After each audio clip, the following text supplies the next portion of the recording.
Good morning, everyone. So, I am Bernalyn C. Caido, and I am going to discuss the lesson 22, which is all about women's issues and development. But before I start my discussion, here's the learning objective. So, the first one is understand fully the principle, model, and concept of with, what, and God. Secondly is distinguish the three, with, what, and God from each other. And lastly, determine the importance of these three principles to national development. So, yung una nating tatalakayin is all about women and development or what we called WID. So, dito, nag-emerge siya during 1970s kung saan ay response ito sa issue na yung mga kababaihan ay hindi sila kabilang sa development or hindi man lang sila nakaka-benefit sa development ng society. So dito is hindi maganda yung status ng mga kababaihan dahil hindi sila kasama sa pag-unlad or development. So, dito, yung main goal ng WID is to improve women's access to resources and their participation and development. So, para magkaroon sila ng iba't ibang societal position or power or even resources para mag-develop yung mga kababaihan. So, dito is may different achievements din yung WID, which include increased visibility of women and development issues, secured a prominent place for women's issues at the UN and other international agencies. So, also, UN declared 1975 to 1985 Decade for Women, leading to establishment of women and development structure. So, kahit na ganon, meron itong limitasyon. So, ano nga ba yon? So, kahit na sinisikap ng WID na isama yung mga kababaihan sa development, hindi pa rin sigurado kung yung system na sasalihan ng mga kababaihan ay magiging fair yung treatment. So, the second one is women and development or what we called WAD. So, dito naman is nag-emerge siya during late 1970s as a criticism of WID adopting a Marxist feminist approach.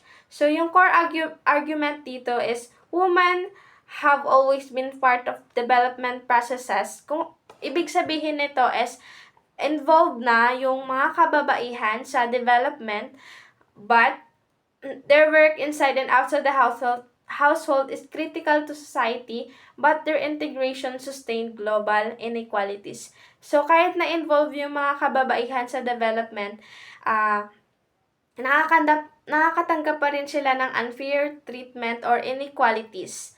So, dito, rejected WID's focus on integrating women into development, arguing this was the woman's disadvantage and worsen their inequality. So, yung main focus nito is the interaction between women development processes not just integration, is strategies.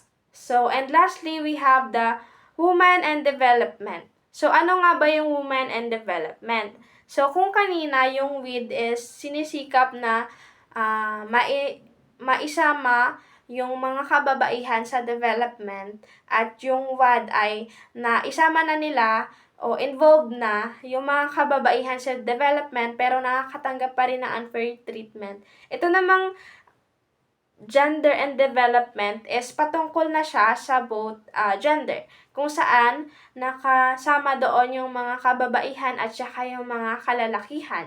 So, nag-emerge ito during the 1980s, drawing on lessons and limitation of WID and WAD. So, nakakuha na ng idea from WID and WAD.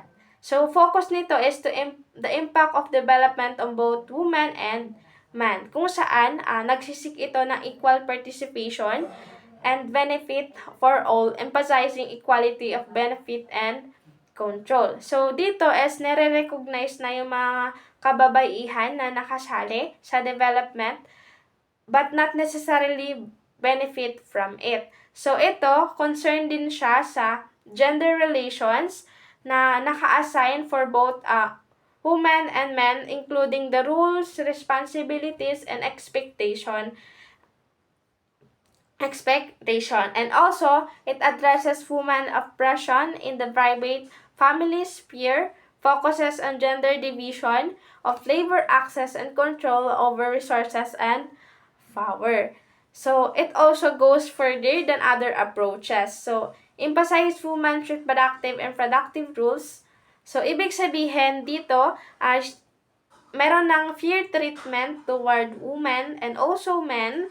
At meron na ring societal position or power yung mga kababaihan at hindi lang yung mga kalalakihan.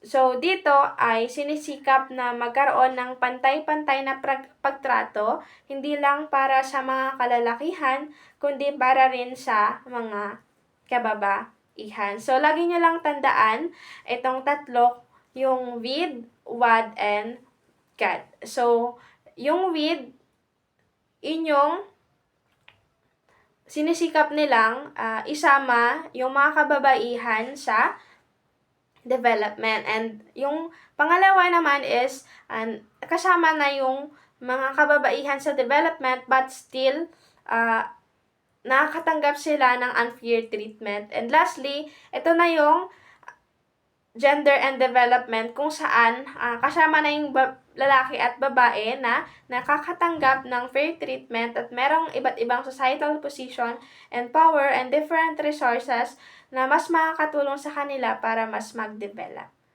Ayan. Thank you!